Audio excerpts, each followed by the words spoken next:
From the center of the galaxy, this is ForceCenter. I almost said Star Wars. It's ForceCenter because this is Star Wars Ranked. We are a show about Star Wars, pop culture, and the ultimate adventure, life itself. I'm Cat Knapsack. This is our show, as I said, Star Wars Ranked. We rank things in Star Wars. Pretty simple concept.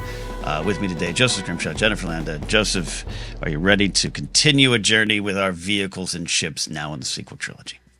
Yes, I'm very excited because when I suggested this is a series, I knew that each trilogy would be a different challenge, and I was so excited to get to this challenge. You know, OT, you got like, come on, these are building blocks, these are foundational. How is it not all of them? And then the prequel is an explosion, and then the sequel is a different story that people have very strong opinions about that I look forward to discussing. Maybe even here today. Jen Landa, last time out with the prequels, you admitted, you weren't as plugged into the vehicles with the prequels as the original trilogy, though you had a wonderful list and some great options, including the well-received, if not controversial, take on the little taxi, the space taxi. But you had supporters. I want to point out, you had supporters in our Discord and even in the YouTube comment sections going, no, I'm here for it. I'm here for it. But your overall thoughts on the sequel trilogy ships and your relationship with them. Yes, clearly the original trilogy was the easiest for me. It was just, which one? Which baby do I choose? Right. I love them all. Prequels, I take it back. There's actually a lot of vehicles, a plethora to choose from, because when I got to the sequel trilogy, I was like, this list is going to be smaller than I imagined. But I have some faves, so I'm going to fight for them. Ooh, I think. A fight. You mentioned the list, however you want to describe it, shorter, less options, whatever. That speaks to the big topic that's always out there, Joseph, and I think you hinted at it, that the sequel trilogy doesn't have as many ships, as many original designs. I will say, some truth to that. Absolutely some truth to that. But also, I think there's a lot of cool things in there we're about to discuss. But yeah, speak to that, if you will, sir, the controversy of the sequel trilogy ships. Yes. The Gorilla Walker in the room, the ATM-6 in the room. Yeah, I think for me, it's one of those conversations that get complicated by the nature of the conversation. As we all know, there are people out there who don't like the sequel trilogy for lots of reasons, sometimes just totally valid taste reasons of, I want to Return the Jedi to be a storybook ending, and I didn't want to meet the older heroes having a hard time in life.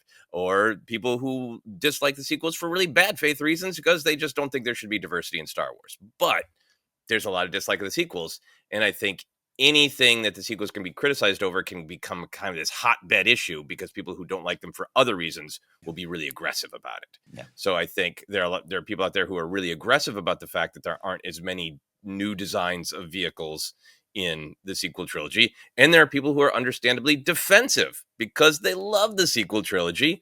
And of course, there are new designs and there are cool ships, and it's cool that there's different designs, redesigns of old ideas. I think it's further complicated by the idea that the sequel trilogy is trying to tell the story of, hey, sometimes history does repeat, and sometimes it's hard to move on from history. So it makes sense visually and aesthetically and thematically that the two main forces would be reusing the equipment in the aesthetics of the rebellion and the Empire. So it's also like very much on purpose. It isn't like, whoops, Doug Chang was busy that week. It's a storytelling choice. So with all those caveats, I will say, I do wish there were more new designs in the sequel trilogy. Yeah. I do. I love them top to bottom, and we'll fight for them.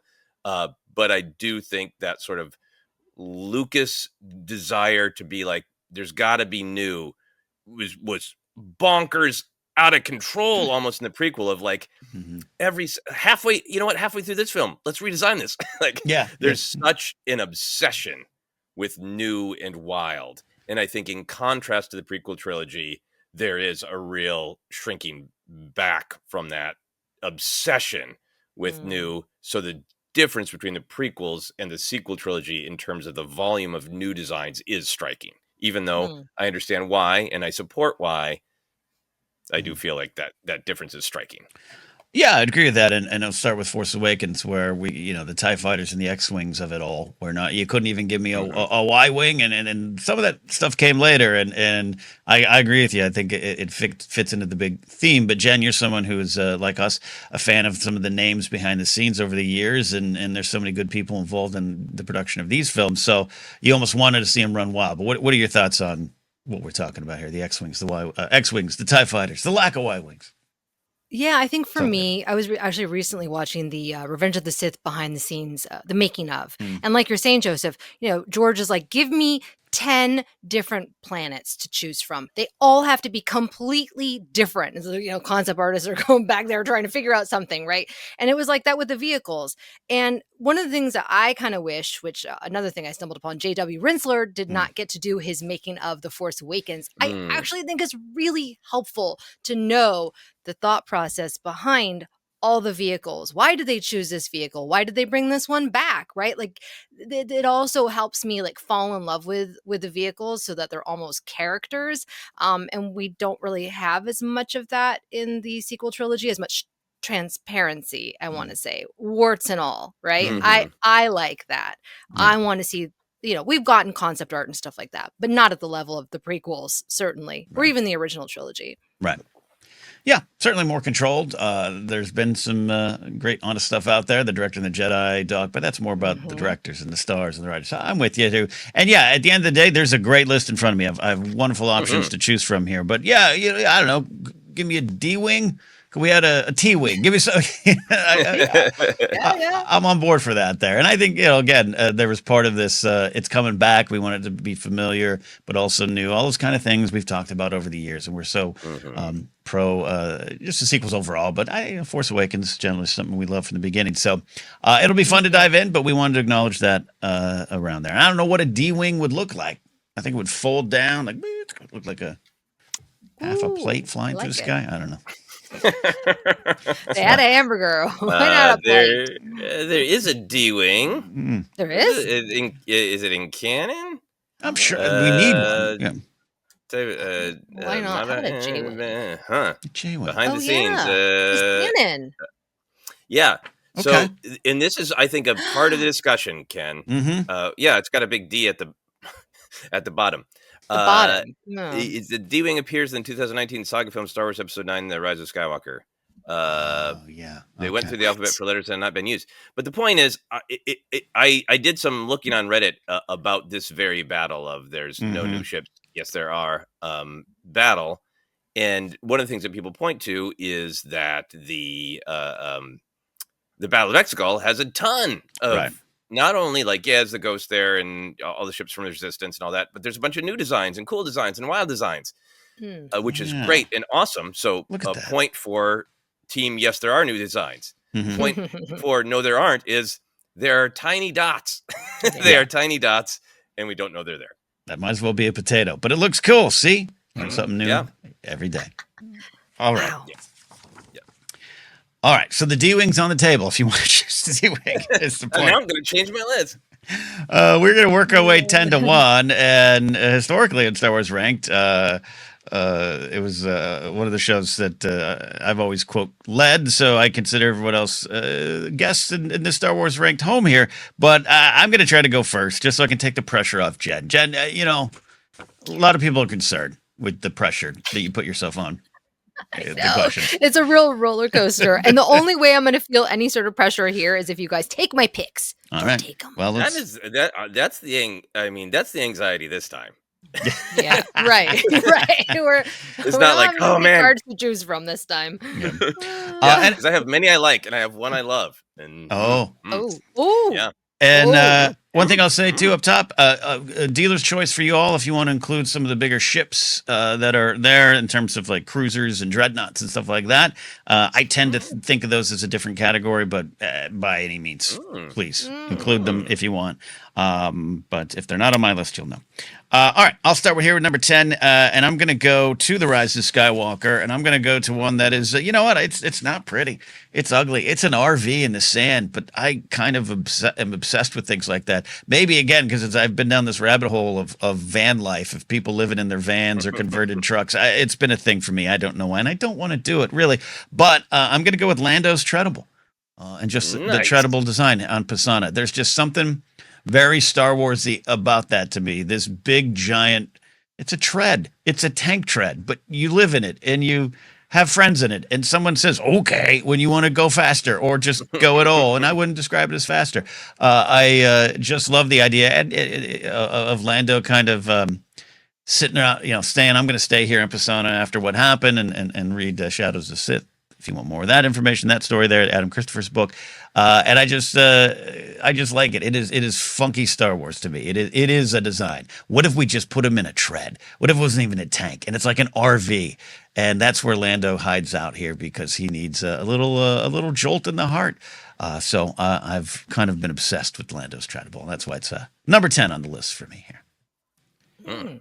I think that's a great choice. I think that it's also such a great point to. I am not critical of the designs that were made for the sequel trilogy. I just kind of wish that there were more because the whole Pisana, everything on Pisana, is like, let's really lean into it's a sand planet, and yeah, we have hover technology, but we also have tread technology. Right. Yeah. Hey, the sand crawlers used it in the first film. This is not new. But they're like, hey, this is a planet of sand. What if the whole vibe here is just tread? Yeah. Everything's tread. And what would be the ultimate tread? What would be the Ford truck of treads? A giant vehicle that is just a tread, called a treadable. Let's just tread it up all the way. That's good design, I think, after Lucas's heart of like, let the environment lead the design. Absolutely. It's a free range shop. It's a passenger transport. It kind of looks like a slug, Jen. It's a slug wing or a slug tread. That's what I'll call it. You? I like it. It kind of looks like a boombox. One of really those does. shower radio I used to have back in the 80s. Yeah. But there's a really cool Lego treadable. Mm-hmm. It is really, that looks like it was super fun to build. It's absurd. It kind of makes no sense, which is why it's perfect for Star Wars. I love it. Mm-hmm. I'd live there. Why not? Make some YouTube videos on the road. This is my life in a treadable. Tread life. Tread life. Well, there you go. There you go. Started off. It really does look like you'd see it from one side and walk around the other side to see where the rest of it is, and like, nope, that's it. That's it. That's it. I think I even had that when I was after the movie and getting kind of the first shots of it after you come out of the theater or the week or so after, when you're kind of taking it all in and researching it. It's like, oh no, that's it. Okay, that's it. Nothing more, nothing less. There we go. So Lando's Treadable is on the board, number 10. Jen, you are up with your number 9. All right. Well, Joseph threw this out there. It might be controversial, but I love it. The ATM-6, the Gorilla Walker from The Last Jedi. And here again, really the main reason why I love it is because I had it in Lego form. And I spent so many hours building that thing until several years later, my kids broke it. And it's now half built in the garage. Yeah. What I liked about this vehicle was obviously it's reminiscent of the AT-ATs, right? Yeah. But I like that it draws inspiration from an animal like the AT-ATs, which, the movement they used of an elephant to kind of to make the AT-ATs move. Yeah. I like that it's mega sized, so it's much larger than an AT-AT, which is like so fitting for the First Order, right? That it's just like it has to be bigger and more menacing to make it cool. It just doesn't seem like it's that practical. And I also like that the cockpit, it looks like a Cylon from Battlestar Galactica, with kind of like that red, right, and the chrome, whatever. So that's why I like it. It makes no sense. Again, it's a Gorilla Walker. Yeah. Do we need it? No, but it looks cool. Lumbering armored beasts that are the tallest generation in walkers. I absolutely love it. It's a great choice. Joseph, and this has a lot of what we talk about, where it is new, but it is obviously reminiscent of things from the past, and that might sit well with people, might sit bad. But for me, this is a big win. I love the walkers. You? I love the Gorilla Walker. I think for what Jennifer was saying is it totally reads as if the if the psychology is the Empire but better, that's the psychology that is Mhm. pushing the First Order forward. I imagine Kylo Ren himself coming in and looking at the plans and going, "No, bigger, More. give it a gun on its back, more." So it has that sort of. Mhm. It feels built by the philosophy that is driving these people. Mhm. And then in terms of the sort of the philosophy of Star Wars and going back to sort of the Lucas of it all, of like the physics in Star Wars are, is it cool? Um, Mhm. Going back to the TIE fighter screaming in space, that shot where the gorilla walker kind of adjusts its Oh, stance like an animal to deal with Luke, Oh, of like, yeah. so was great. it gonna fall over? Was it embarrassingly gonna fall over and tip everything? Did the gorilla walker driver really need to go like, adjust our footing by 6 feet, please? Mm. No, it just is Yeah. cool. It combines the organic, the animal, and the technical in a uniquely, beautifully Star Wars way. Yeah. Mhm. Yeah, I mean, that's I'd say it's one of the greatest shots in Star Wars is that whole sequence, and yes, it leads to Luke and an absolute art piece of him facing off against First Order. But that adjustment, I imagine the driver has to press like intimidating stance button, like like it's just like you said, it's the cool factor that never goes away. That's one of the reasons we Mhm. all buy a ticket to Star Wars early on in the lives, or whenever it finds you. You might find Star Wars later. That does happen. The cool factor is there. And for me, Jen, and we'll pitch it back to you here with your choice here, but it does speak to something that I love. We cannot go back, and these aren't George's Star Wars, where in the sense of him in the room with markers going yes, no, yes, no. This is people who grew up on it. Even a lot of the people designing things and the newer employees of ILM or the production teams, they're always going to have a love for this thing as they make new versions of it. And so for me, for even Ryan Johnson, be like, hey, the Hoth sequence, walkers, they're even in Veer's formation. Like all those kind of callbacks work for me as a fan because you have something wonderful and giant and intimidating that I can now enjoy on a new level in Star Wars. So, Jen, I think this is a great choice here. Your final thoughts on the Guerrilla Walkers?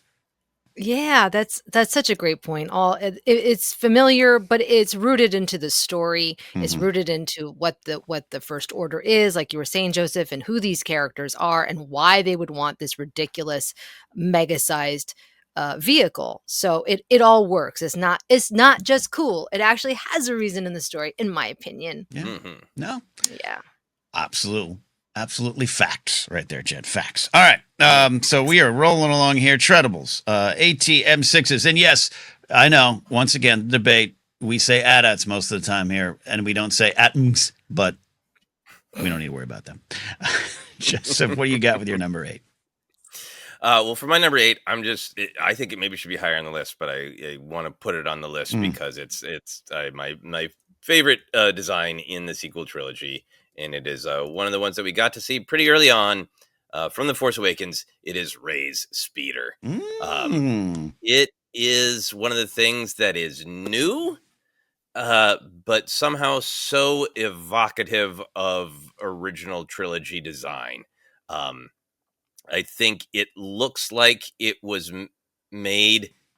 There's so much about Star Wars that is timeless, but there's stuff in the original trilogy that is inescapably of the 70s and not Mm-hmm. just Big Starklighter's mustache. That Mm-hmm. to look around the world in the 70s, you did see lots of large, Oh, clunky vehicles yeah. that were beige or orange and broken down. That's what you saw on television. That's what Yeah. you saw in real life. And like Luke's land speeder evokes that. There's something about Rey's speeder, this just, sucker stick that moves, or ice pops, Yeah. sickle stick. Your creamsicle. Um, Yeah. Dreamsicle stick that moves. It's so 70s real world and so original trilogy in its design, and yet also incredibly different from the original trilogy, because the speeders that we met in the original trilogy, and even the EU with the swoop bikes and the pod racers, it's Mm. all about speed and movement, to just be like, I'm riding an effing rectangle. Like, this fell out of the Imperial's war with Minecraft. It's Yeah. just a rectangle, Yeah. but it's somehow cool as hell. The idea that it's a speeder, designed to go fast. It's literally a speeder, but it's this giant, chunky orange thing. It's just phenomenal design, and it's a part of that incredible introduction to Rey. I love that. I would love it if it was nothing but an orange brick, but then it's got that stripped down, exposed part that she's sitting on. It looks like she's sitting on the motor. The front's got the vents. It's just a phenomenal piece of design. I absolutely love it. I am staring up and over my camera at the Black Series 1 I have on display up there. Ooh. It's one of my favorites. And actually, I'd say it's our first controversy of the day. Joseph, I would have pushed this higher, but I understand the anxiety to make sure something's on the list and represented. But this is fine for me, lower in the sense of, hey, it's, quote, just a speeder. It's probably overlooked. There might be a bunch of versions of these in the galaxy in terms of the story. But for me, Jen, this does represent a lot of what Joseph's talking about. It was one of the first things out of the gate. It was one of the first things we knew about, even when it was Kira's speeder on display. And it absolutely had that vibe of, I really truly feel we're home again in Star Wars, and therefore I've always loved the speeder, but I've always loved the character of Rey. But this just, one of my favorites there. So thoughts, Jen, on the flying creamsicle? Yeah, it looks to me like a flash drive that I had. It's actually a Star Wars flash drive. Really come to think of it, yes, this was one of my picks. So I'm having to shuffle the deck a bit, but I love it because one of the challenges with the sequel trilogy is how do you make things iconic, and this is an iconic vehicle. It is synonymous with Rey. It's when I think of the Jakku Desert, I think of that. It's something that I would actually use if I was living there. I love that, like, she can work on it, she can repair it. It's believable, it's real, just like Luke's land speeder. It does the job. It gets the job done, and that's what she needs. She's a sensible gal living in the desert who's just making her way, right? Making her way in the world today. Yeah, it's got that net. You're right. It's good for hauling. She can't have just a go fast, be cool. She's not going to parties. She's hauling junk. That's right. She probably went to one or two parties in Nima Outpost, right? Just Baba Joe hanging out. Oh no! Baba Joe's birthday. Baba Joe's birthday party. Baba Joe's birthday bash. Yeah. Her plot's like, I brought 4 portions for the party. Okay. That worked. This is a controversial pick, and only that it is early in the game, but also that means we're wide open for a lot of new choices here to come here. So that is number 8. Rey's speeder. I'll go with here number 7. And I do want to just throw out one other thing about it, because I know it's one of the things that Rey's speeder stands out there love. So I want to be sure to acknowledge it. I really love that it's included in that shot in Rise of Skywalker of Jakku, where it is now among the iconic crashed, detritus of the past. Along with the X-Wings and the Star Destroyers is Rey's speeder. That's such a great detail in that shot that I wanted to shout that out. I'm glad you did. I love that. Love that moment. And now 10 years out from Force Awakens, this is truly a classic on its own. All right, so number 7, I'm doing a little reshuffling too here, and I'm gonna go with. Oh man, hold on. There is 2 versions of this here. I'm doing some on-air research. Hold on. Isn't there? Oh, it's fun to guess when you're doing 2 versions of something. Are we just talking about a color change? Are we talking something more? Right. No, I just got to make sure. All right, I'm just gonna go. I'll say this is I guess this is specific to Force Awakens, but the one in Last Jedi is different. Anyway, Ken, shut up. Kylo Ren's command shuttle. That's where I'm at. Yeah? I've been wounded. I've been wounded. I'm hit. Yeah. Jen's going to be down to, the taxis allegedly at the Battle of Exegol. Jen here today establishes that the Coruscant space taxi showed up on Exegol. It's not an army, sir. It's taxis. It's all taxis. All right. So this is too one of those, and I did sell it last year, but I had both command shuttles. That's why I was a little confused, and I'm doing a scramble pick here in the StarWars.com databank. I cannot see. Upsilon class command shuttle that is from the Force Awakens. Is there like an Upsilon 2 in Last Jedi? There might be, or they just resold the Lego set. I don't know. Someone out there will let us know. But I'll go with the. I'll definitely list the Force Awakens one, because it is truly the ship of our new villain. It is a wonderful design that is so bad guy like, right? It is so like, all right. Remember the shuttle Tideria? Remember the Lambda classes? I want that. I want the wings, but I also want the little. Can I make it look? Yes, Kylo, you can make it look evil. Okay. And it just is so befitting of this guy who walks out there on the Tuanul village to go slaughter innocent villagers. Thinks he's tough, but he's really not. But I just love that opening sequence in terms of. Establishing him as the villain. I love the music that plays when he walks out of it, and then I thinking of The Last Jedi too, where he just has this like little ship up there watching things. I know there's something I've just loved about it, and it fits into the aesthetic and the wings and everything about it. It's such an imperial design. But I'm just obsessed. Maybe much like Lando's Treadable of like, do you spend time there? Do you take it out on the weekends? Do you go camping in this command shuttle? I love that's up there. I love that he wants to land and has to land to go down, and he's not on the ground when he first gets there. It's just an interesting take on the villains. Not his only ship, obviously, but I've just been obsessed with it. And again, one of those things, Jen, you mentioned having Lego sets. I did own the sets, didn't build them, but it was just I became more obsessed with it just seeing it on the cover of a box. Of just like Kylo's got himself a little van. He goes around the galaxy being mean in, and I just like the design and love it. That's a great choice. All right. Did I take it from you? You did. That's all right. Yeah. It deserves to be on the list. I was going to get there somehow. I think with that opening scene in The Force Awakens, I'll never forget it. It just was like, oh, that's what I know. It's a vehicle that I know, but it's much scarier now. It looks like a bird. And to me, the thing about the sequel trilogy is like, it makes sense that they would kind of update, change familiar. It's just a newer model, really, although it is a technically different model than the Lambda class T4. Yeah, it's an Upsilon class command shuttle, and they have a bunch of them. First order officers go around to them, I know, but much like the shuttle Sidereum is its own unique thing in Star Wars. I'll count Kylo's command shuttle as its own in a way. Yeah. Yeah.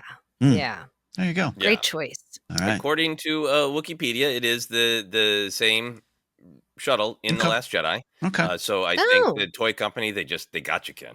They got me. Oh, they did. They did. They made you buy two of the same ship. Yeah. Well, joke's on them because I sold two. Just. Yeah. I've never bought two of any toy. Yeah. He lied.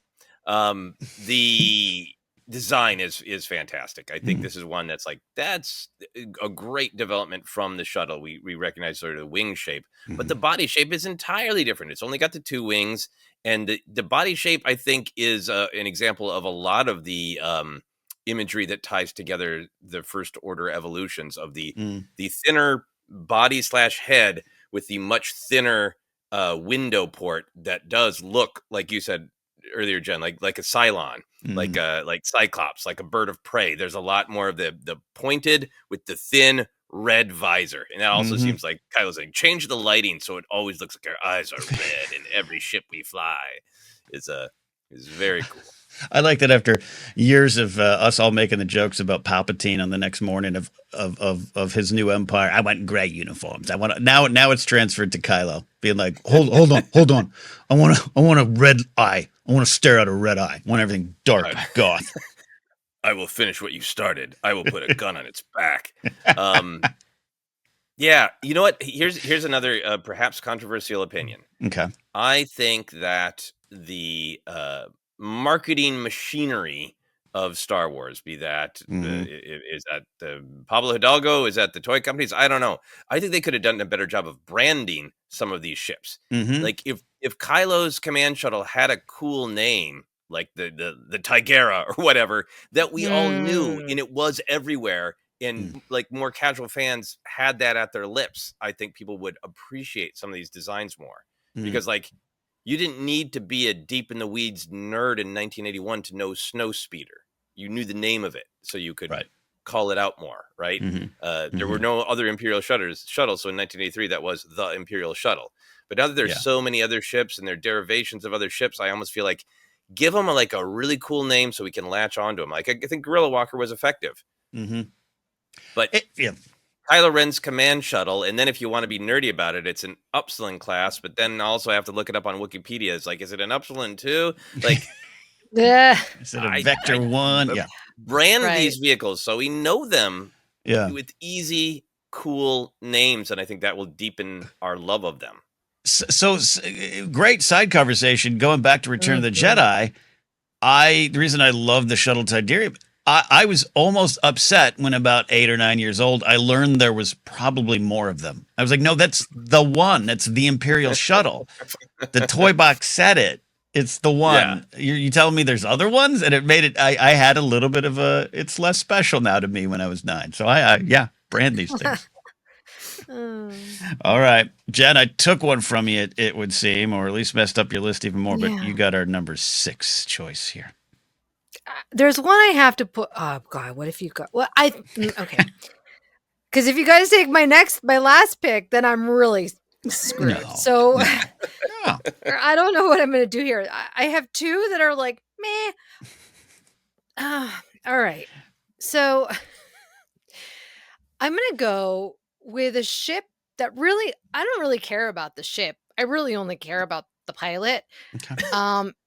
It is the RZ-2, and I had to look it up. The RZ-2 A-wing interceptor, piloted by Sally Lintra. I like Sally Lintra. I watched that scene last night, and she is just fantastic. I remember watching that in the theater, being like, "It's a girl! It's a girl!" Like, obviously, we've had female pilots before, but I just was so excited because she was such a badass, and it was such a cool scene. And she just was like everything that if I was a kid, I would have totally wanted to be Sally Lintra on the playground, bombs away. The way she does it is just so great. We have celebrated as a show here the acting of Hermione Corfeld in just a masterclass in cockpit acting, like just how you do it. The tragedy of her loss. A big fan of the character. We did a tribute to her years ago, thanks to Kevin Smets helping me put that together in video form a little bit later on. Jen, this was on my list. I'm happy to see it go. I'm happy to see it go. I love A-Wings, but a big fan of Taylor Lynch, a big fan of that sequence. So this is a great choice. Great choice. Okay. I think, and I don't think we put the A-Wing on our list from the original trilogy. So, hey, good. It deserves to be here. And I take your point, Jennifer, that this isn't all about the love of the vehicle. It's about how does the vehicle fit into the film, into the story, into the pilot. And Sally Lintra would be cool in a B-Wing, but A-Wing is the fastest. It is, the fast and dangerous. And Sally Lintra seems like, yep, I can handle the fast and dangerous. Let's go. And just echo the great cockpit acting. I think there's something about, especially when you look at the behind the scenes of like, there's nothing there in the ship but the cockpit, and there's just Steve and Tracy are outside of it shaking it. Whoever you're gonna go eat craft services, you're gonna go eat cookies with these people later, and they're just shaking a thing. And you're supposed to pretend like you're in the greatest battle of your life. It's one of those actor moments that risks, I think, actors pulling back and being embarrassed. Yeah, and so good cockpit acting is a specific skill to be like, I'm completely envisioning not how I feel in the moment, but what audiences are going to see. And Hermione Corfeld absolutely feels like she is flying in space and needing to, inspire her comrades. Just phenomenal acting. Yeah. Yeah. And in terms of just being a classic ship with her, I don't know. It's like that cool goth girl driving a 64 Mustang. She's just like, let me get in here. I'll lead the way. And can't deny that's just part of what I love the character and the ship here. Jen, great choice at number 6. Great choice. Yay. And I think, God, I can't reach. I actually, well, maybe I can't. I have it. You have I it? have it right here. It's right Oh here, yeah, sitting right there. yeah. With Tally Lintra and Wow. everything. Although, did they Yeah. call her Tally Lintra on that box, No, or did they no, just insult her no. by saying A-wing pilot? Yeah, it's just What? A-wing What an pilot. Yeah, insult. it's an In insult. insult, Come in on. insult. Anyways, that's Oh. for sale if you if you want to know. Ah. Mhm. All right, so that's a great choice. But Joseph, a lot of pressure on you. You're taking us into the top 5. And I have several I like that I want to include. I have Oh boy. several that I feel like this is pretty safe that you are both Mhm. going to include it. Mhm. So, in the spirit of fun, I'm going to choose chaos. I believe is at number 5 that Jen chose chaos with the air taxi. Yes. So, I'm going to choose chaos with a choice that's on the line about whether it's a vehicle. Mhm. Ken, this is your show, so you can Mhm. reel me back in on how you want to define vehicle. Mhm. Okay. But if it is a non-sentient mechanical device that I allows know where you're going. it to move in space, I know where you're going. then I'm going to say that the Omen harness is a vehicle. Oh wait, no, I don't know Is that where you thought I was going? Where do you think I was going, Jennifer? The beast. The The lug of beast. The lug of beast. beast. No, I mean that's well. yeah. It's Oh, kind. it's mechanical. That's It's mechanical. It's been modified. Right? fair Look, enough. Not No, sentient. Look, I'm going to allow this. I'm going to allow this because Okay. we need some chaos. Oh So my it is gosh. the Omen harness was a mechanical spine worn by frail individuals to provide support and maneuverability. That to me is a bit of a vehicle. Imagine if he had a little scooter or something like that. And this is, of course, named after the Sith King Omen. And this is Palpatine's claw in Rise of Skywalker.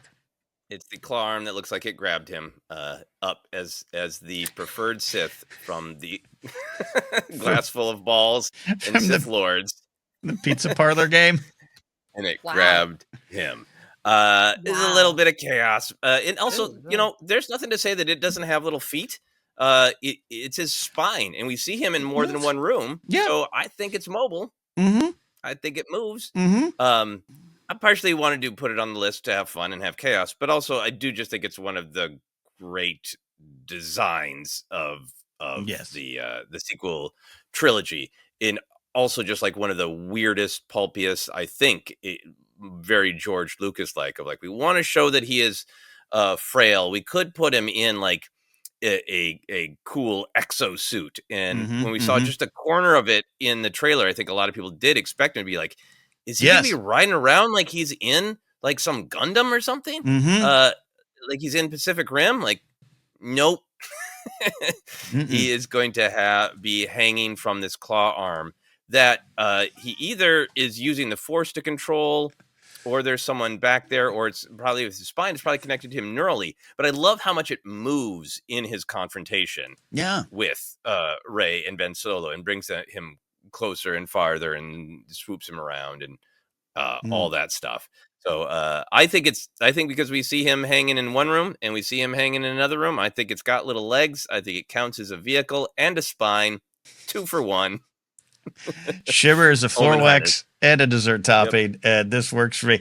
Look, it might be rejected by those out there watching, but guess what? We're here. We're having fun on the microphones, and I'm going with the Omen harness. Though my autocorrect changed it to common harness. It is not common. It is not common. One of the things I absolutely love about it was what you talked about in the trailer. It did have that sense of movement, which it does have, and I just we're talking about a sequel trilogy that maybe has some designs from the past and some great alterations, new versions of old things. This is bonkers. This is over the top. We're having fun at a Sith Citadel. We got some designs of the throne that might tie to some Macquarie designs and stuff from the past, but this is absolutely some creative people in a room going, how can we get the vampire emperor around? I got it. A giant mechanical claw that comes from nowhere. We don't really even know. We don't need to know. It's just over the top. It's unlimited maneuverability for the emperor here. And I'm on board with it. It stands. Jen, any thoughts there more thoughts on this wonderful harness? It is ridiculous. It just seems like my setup with all my cables and everything, which is just like too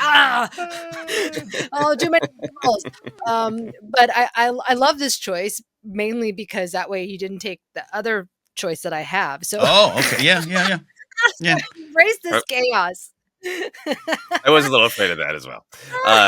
Yeah, I think just like a part of one of the many things I love about Rise of Skywalker is if you don't enjoy it, I totally understand. But I do think J.J. Abrams directed the film by looking into his soul and saying, "What is Star Wars about?" Its most core themes to me are about trust, love, hope, family coming together, and also it's an adventure serial that moves fast and it's pulpy and weird. And I think that the structure of the film, the themes of the film, and the design of the film are all aligned with him saying, "This is my vision of what Star Wars is." So I really want to celebrate the pulp of Rise of Skywalker and the weirdness.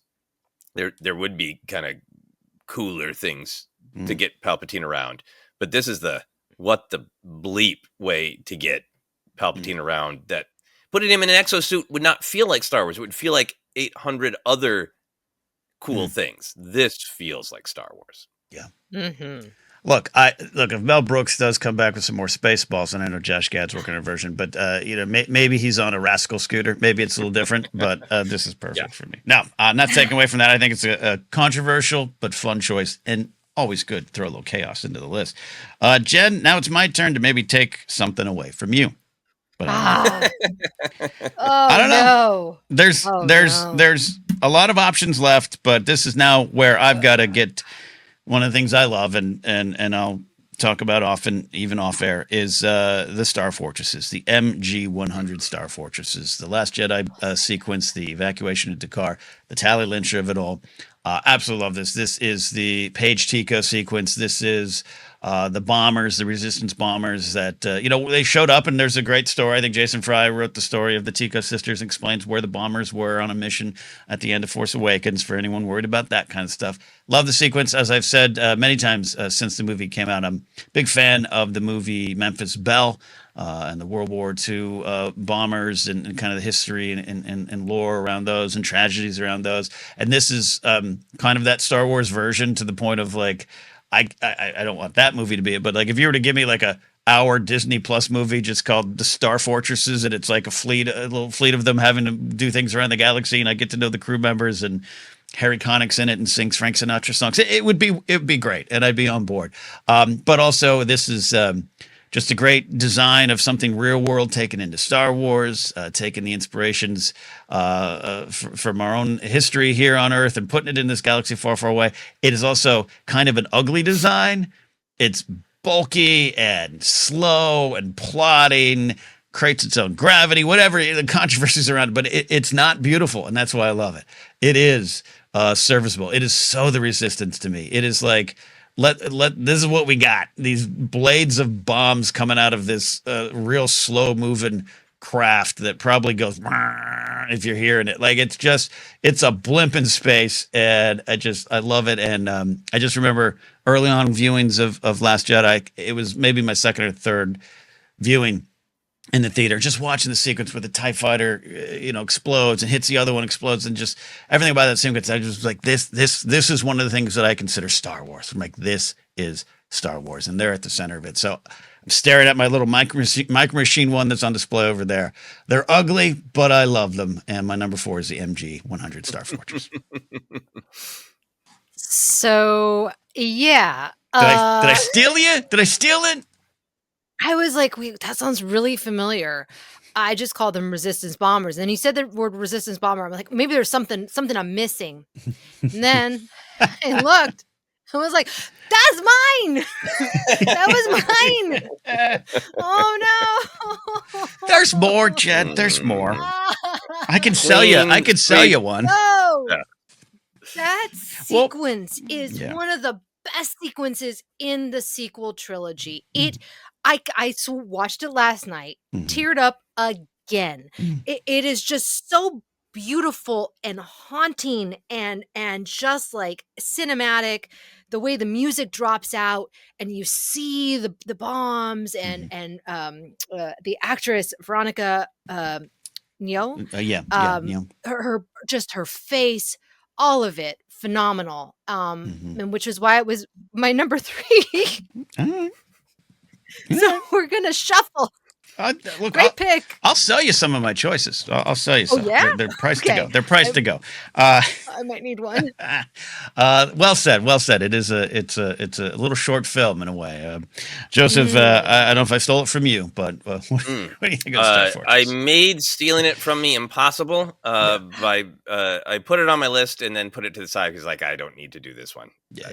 Ken or Jennifer will have this one. I had Mhm. absolute faith that I didn't have to do this one, Well but I do done. love it. And I think it is one of the absolute best of the sequel trilogy because I think it is iconic and different in design and iconic and different in the way it's used. Like the snowspeeder design is cool, but we remember the snowspeeders because what they did against the AT-ATs / AT-ATs. And the MG-100 play the very similar role. They do cool things. One of them does a cool thing in a battle that they really can't win and really don't win the same way they are the snowspeeders narratively in the middle chapter of the trilogy. I also the design is just so great because it is like this great design of sometimes you put two things together and it becomes something entirely different of like, let's take a really cool World War II bomber with the wide wings and the sort of the pips on the wings, from the top is just like cool World War II bomber, but space. And then but what if it had a pelican beak with on the bottom, just just a massive. What if it just had a massive just dangle, and all the bombs will be in there? Let's take something so cool, so sleek, and just add a big growth. But it's so effective, and when you feel them coming in, that you feel everything that you need to in the film of damn, those are powerful, those are scary, and they're moving too slow. You feel both of the things about that ship because of its design.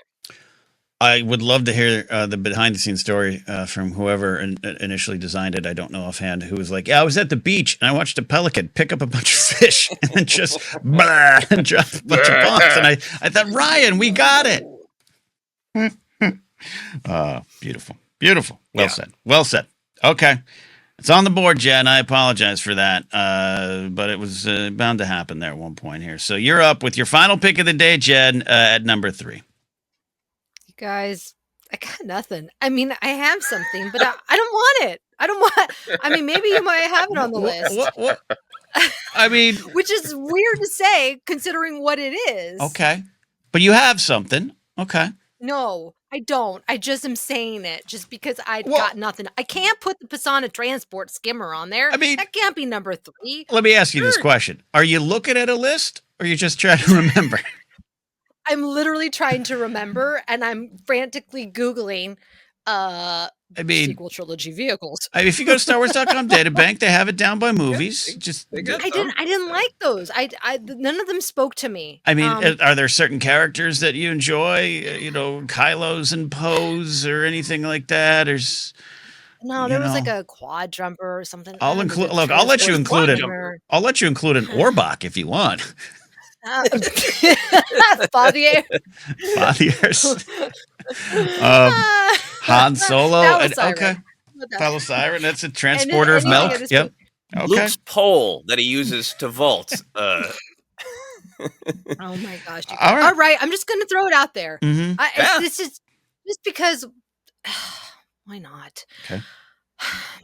The Millennium Falcon. And the reason why. Okay. It's technically different because it has a different radar dish. That's exactly it. It's like it didn't really change much. I'm just saying it because it was like when it came back, I was really excited. The moment Chewie were home, it brought tears to all of our eyes, right? The garbage will do. Why it's good.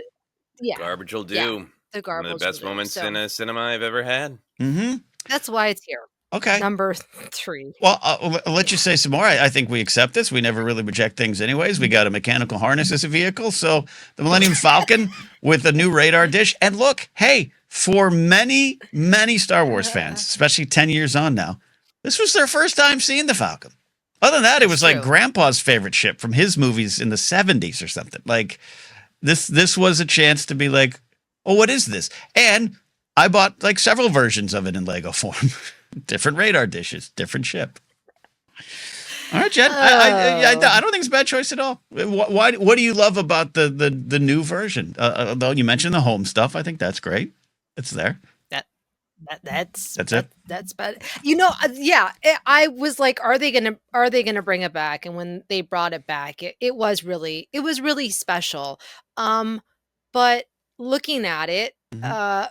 it's the Falcon. Like there's not much change to it, so it feels a little bit like a cheat, I guess, is what I'm saying. No, Well, let me look. ask you this: Yeah. the more rectangular radar dish gets knocked off in the Battle of Crate, Hmm. and then the Falcon has the more traditional rounded radar in Rise of Skywalker. So, which are you putting on the list?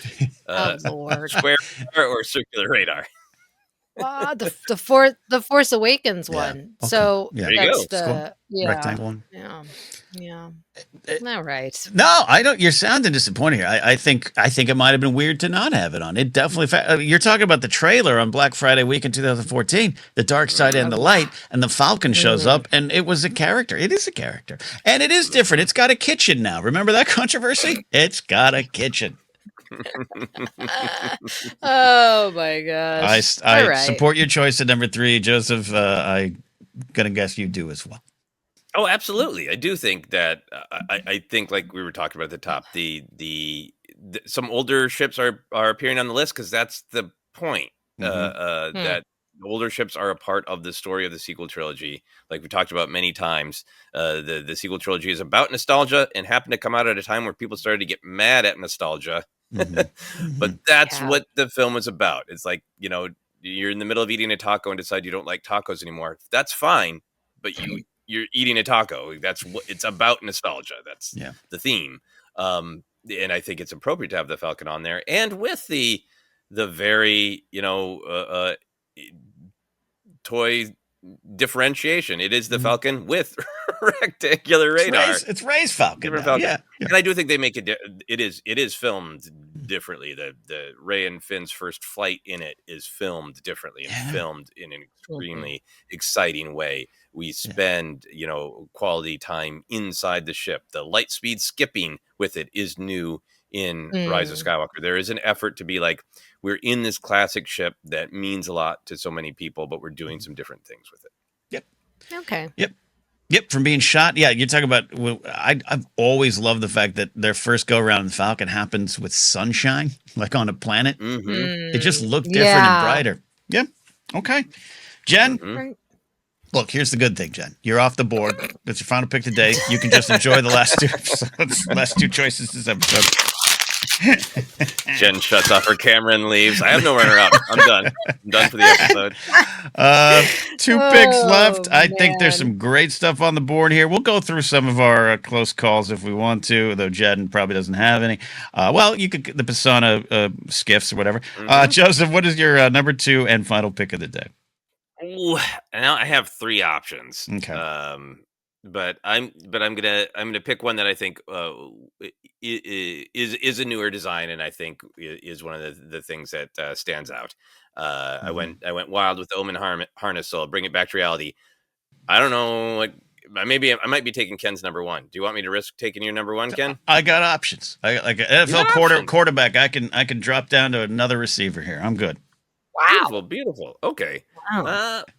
This is hard. Anyway, okay. The Resistance ski speeder. That was not one of my receivers open in the back. Really?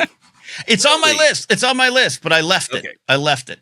Hit me. Okay. This is great. This is great. So this is what I like about it is it is unique, and it's totally tied to the environment. It is also tied to the snow speeders of like going up against the walkers in a futile gesture.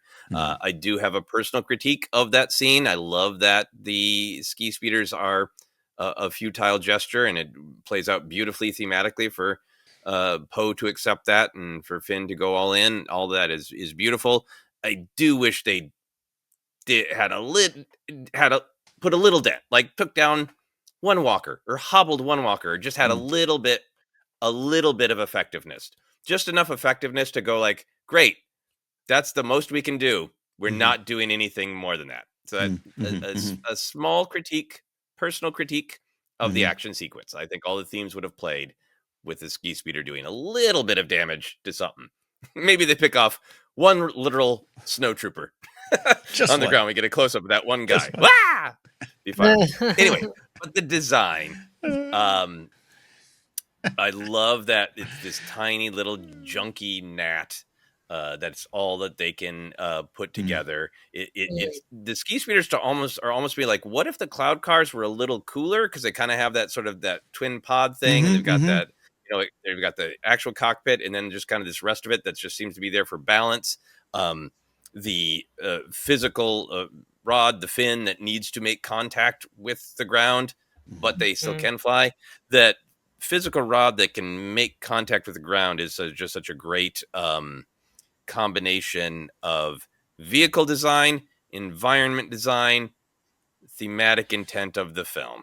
And kudos to Rian Johnson to be like, I want it to look like the planet's bleeding. I want it to look like we're on Hoth, but the longer anybody moves about this place, it becomes just a bloody, terrifying mess.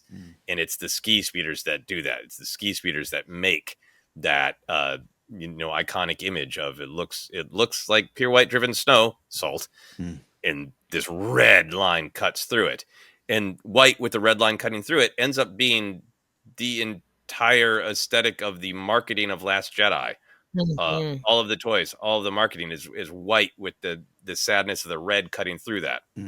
All of that is facilitated by the ski speeder. And they are the opposite of what I was kind of kvetching about with Kylo Ren's command shuttle. They're ski speeders. The name's really clear. The use is really clear. You're not going to confuse them with anybody else, any other vehicle. You're not going to be like, well, what scene was that in? Who was flying that? They are so distinctive. They were on my list. Actually, I had them pegged a little lower, but I was going to discuss them, and so I'll discuss them. Everything you're saying is right, and this makes sense to be on the list. It is everything we kind of maybe have wanted in terms of new design, something to not just collect, play. When you play with them on Battlefront, it's very fun. It's also hard to get anything done, which maybe keeps in line with what the story is there. But I love flying them, and not unlike the Cloud Car in the first redo of Battlefront in 2015, where you're like putting around, you're like, this is everything I wanted it to be. And I know you could fly them in other games, but so I love it, and the visuals, and this it is truly like, how do we get that visual happen? What if a leg was down? What if you need to connect with the ground you're fighting on? And the leg, even the leg through it with Poe, like everything about that works for me as well, and it is a unique design. So I absolutely celebrate the ski speeder. Jen, was it on your list? It was not, but it should have been. This is a great choice. I love that sequence. I love that the design is very 1970s. I'm not sure why I think of the 1970s. There's something about it. It's not unlike the race speeder, looking like every Gremlin or Pinto or car from old photos. Yeah. Exactly. That's exactly what it is. And that the red and against the white background, just beautiful. Great choice. Oh, thank you. Yeah. No, great choice indeed. But now I do have some pressure at number one, because I may have made a huge mistake here. Do I go with sleek, cool, and evil, or do I go with sleek, cool, and good? So I think, in the spirit of the sequel trilogy, in which we'll find hope, in which good people will fight if you lead them or give them cool ships, I'm going to go with the T-70 X-Wing, the specific one belonging to Poe Dameron, the Black One. Literally, the Black One. But Black One, the Black Squadron, TIE fighter that he's flying at the beginning of Last Jedi. He loses his more pedestrian one that I do love in Force Awakens, but I love the Black One. It has definitely got that, an X-Wing, but all black. I'm listening. This is cool. Because we always say the Empire is the cooler toys, only because they're darker shades of, black and gray and silver and all that stuff. Maybe that's the aesthetic we like. I love it. Love the character Poe Dameron. I want to see him come back. General Dameron, bring him back. I love that. Again, I think we're also talking about celebrating the opening sequence of Last Jedi again, but this goes beyond that. I love it in the Poe Dameron comic line. Just looks good on the page. And this is one of the wrinkles in the personality of Poe I like. He's got something cool that he makes his own modifications to. We learned as well. And BB-8 working it with him, and that whole sequence. I love it. Celebrate it. It's a great toy. It looks good. It is old but new. The wings are different. Everybody, the T-70 wings are a little different, so it counts as new. And I think if to take home the lessons of the sequel trilogy, we're going to be good and not go with my other choice. So there you go. Poe Dameron's Black One, my number one choice, and our number one choice today, unless anyone has got anything against it. No, I don't object. This is great. I thought about it and I was like, but we're going with our heart. And I love Poe Dameron, another fantastic cockpit actor. Yeah. He is so thrilling to watch, specifically in The Last Jedi, where he like hits the side of his X-Wing, like when he's turning. Yep. So good. So good, yeah. right? Oh, yeah. It's like these fist pumping moments that he brings to the screen. So for that, yes, this is a great choice. Yeah, it looks so cool. It fits Poe, and I know a lot of people love the X-wings being back. We've discussed this before, and we've heard from people that the X-wings in the sequel trilogy mean a lot to them, and I think for me it did mean a lot for people for it to come back, and for the story of the sequel trilogy that hey, this is happening again because the Guardians of Peace and Justice, not the Jedi, but the New Republic, got complacent. Right. And among that complacent is like we've designed a perfectly balanced ship. It's got speed, it's got maneuverability, it's got great weaponry. People know it well. They can train the next generation to use it. There's this great sense of legacy. There's this great sense of history, but with that comes the danger of complacency. So not only is it super cool and we get to enjoy it, I think it does help tell the story. Yeah. Yeah. I can't tell you the differences in all the different class of jet fighters in our own world, but it seems like we spent some decades with F-16s, F-18s, and everything. We got this design. We're using this design, everybody, and it works. It works. Yeah. So I like it there too as well. Well, well done. T-70 X-wing, just overall, but specifically Black One brings our list home today, and our list right now we got Lando's Treadable, ATMG Walker, the Gorilla Walkers, Rey's Speeder, Kylo Ren's Command Shuttle, both Lego sets. Tally Lynch's A-Wing, the Omen Harness, the MG-100 Star Fortress, Millennium Falcon, and then the Ski Speeder, and then the T-70 X-Wing Black One. But we always have some close calls. Jen, no close calls? How close was the Pasanis skiff to getting on here? The only reason why I was on was potentially because it reminds me of Jabba's skiff and his whatchamacallit, the katana. So that's the only reason why. Yeah. But I took it off. Okay. So I have no close calls. Okay. No close calls. Yeah. Not the Hosnian people mover, something like that. No. Oh, okay. I would have put it there. Maybe in the background, maybe reflected in Chairman Villicham's eyes. Yeah. There's some air taxis on Hosnian Prime. Yeah. Yes. If we had got the entire Corsella sequence on Hosnian Prime and Force Awakens, maybe that would have been what we had, the Hosnian Prime taxi. All right, I have a couple choices, Joseph, but I want to hear from you. What's close for you? Yeah, I actually did have a lot of runners up. The one that I was really tempted to put on, besides the ski speeders, is the TIE Dagger. This is the in Rise of Skywalker. I love the Kylo's TIE Whisper and TIE Silencer and his TIE Shush, but the TIE Dagger is just such a great redesign, and I love all the Sith Eternal redesigns of the Final Order. So it's basically just a TIE fighter, but the wings are just literal daggers, and it's got the red trim. And everything in their design has red trim, so I really love that. I also like the Night Buzzard, the ship of the Knights of Ren. Yeah. Is a great name in a really great and different design, and I feel like if we get more storytelling with the Knights of Ren, outside of comics, I think the Night Buzzard could become a favorite ship. Like if it was a little bit more featured in the storytelling. Mhm. Night Buzzard's just like, yeah, it's just like a I don't even know the right kind of fish. It's like this big flat fish with like kind of creepy little fins.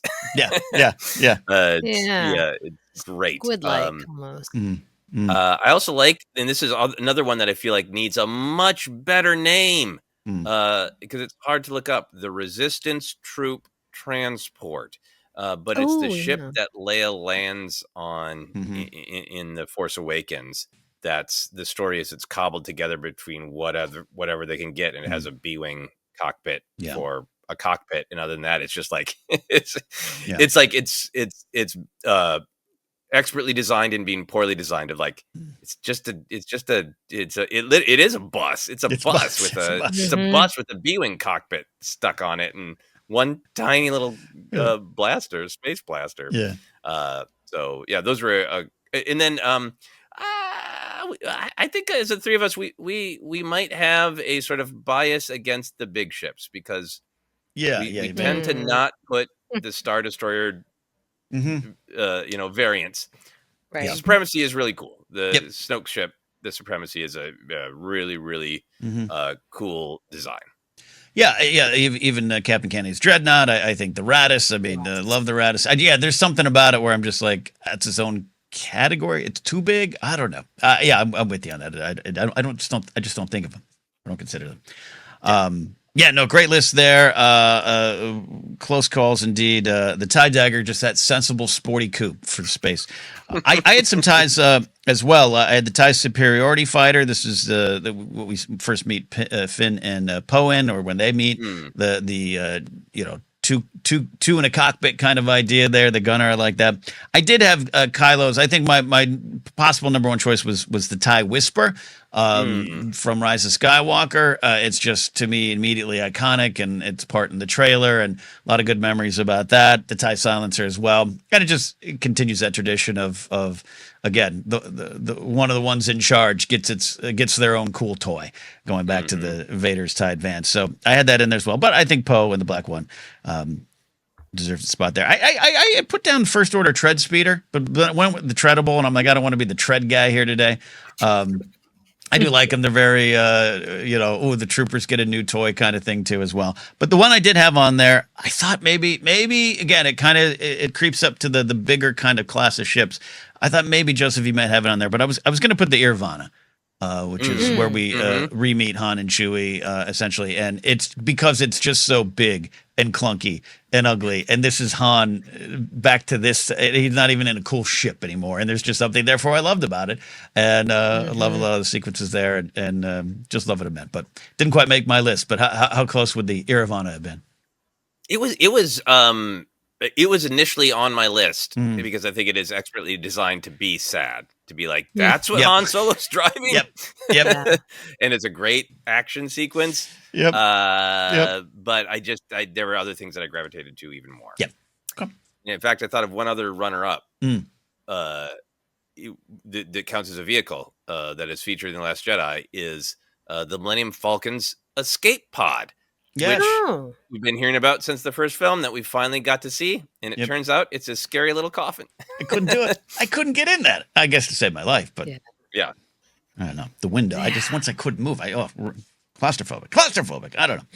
All right, Chad, did we talk in at any close calls? Is that it? That good? Your list is ripped up and you're moving on. Yeah. I mean, Snoke's Supremacy is pretty cool. I like the inside of it. So I would have been on my list. It should have been on my list. Yeah. Well, again, wide open. But all right, that is our list. And as always, we like to say, what is your list? If you're watching on YouTube, leave us a comment. On social media, reach out, let us know. In the Discord, under the Star Wars Rank category, please put your lists here. Have fun with ours, but share yours is kind of the big goal of what's going on here today. So thank you all. We'll rank some things again. We'll see what our next series is going to be. Maybe it is the big ships. Maybe it's... that I don't know. We'll figure it out. But as always, thank you all for hanging out with us today. You can find us on social media at ForceCenter Pod. Podcast is available in a lot of spots. Don't forget, on Sundays, we re-release our Databank Brawl show from years past, 2016 to 2020. We're working our way through those. Some real fun trips down memory lane for us, but just maybe for you, if you haven't heard it back in the day. check it out on podcasts only. Support us on Patreon at patreon.com/ForceCenter. That gets you into the Discord to discuss this all a little bit more. And you can get merch, links at TeePublic and Fourth Wall. Follow me at KedNapzok or my website, KedNapzok.com, for all the things I do. Joseph, where can they find and follow you, and updates on your film and some things you're trying to put together for that? Yeah, you can follow me on Blue Sky or check out my website, josephscrimshaw.com, or you can subscribe to my weekly blog letter, as I call it. It's a newsletter. It's a blog. It's both at the same time. It's called Finish Your Monsters. I talk about my creative adventures and hopefully try to inspire other people to set weekly goals and take little bite sizes chunks out of the things they're trying to do in life, and be mindful about that, and kind to yourself about meeting your goals. So if you would like to check that out and subscribe, you can just Google Finish Your Monsters and my name, and it'll pop right up. There you go. Jen, thank you. Hope we didn't cause you too much stress. Where can they find and follow you and all that good stuff? You can see me in a much calmer, rational state. Not really. At Jennifer Landa at Blue Sky, and Instagram and TikTok at Jennifer Landa 1138. There you go. That's it. Thanks for watching. Star Wars has been ranked.